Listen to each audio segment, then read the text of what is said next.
Si Jack, isang baboon, ay isang alagang hayop at katukatulong ng double-leg amputee signalman na si James White na nagtatrabaho sa Cape Town sa Port Elizabeth Railway.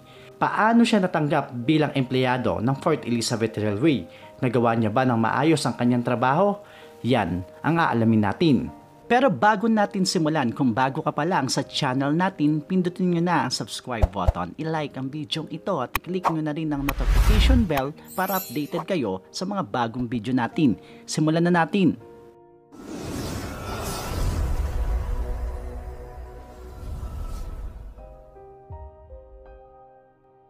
Si James Jumper White ay labis na nakilala sa kanyang pagtalon sa pagitan ng mga riles. Ngunit isang araw ay nangyari ang aksidente na babago sa buhay ni James. Siya ay nahulog sa riles dahilan ng pagkaputol ng kanyang dalawang paa.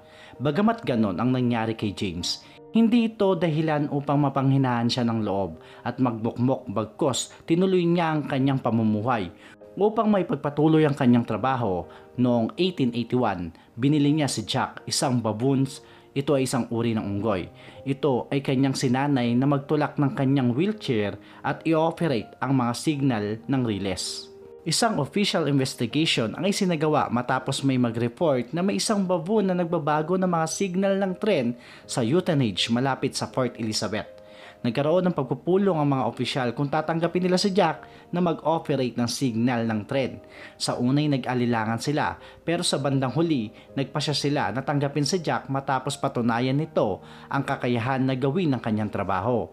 Sinasahuran si Jack ng 20 sentimo bawat araw at kalahating bote ng beer bawat linggo. Naging malinis ang record ni Jack na iulat na sa loob ng 9 na taon ng kanyang pagtatrabaho sa railway ay hindi pa ito nagkakamali. Namatay si Jack dahil sa tuberculosis noong 1890. Ang kanyang bungo ay nasa koleksyon ng Albany Museum sa Grahamstown.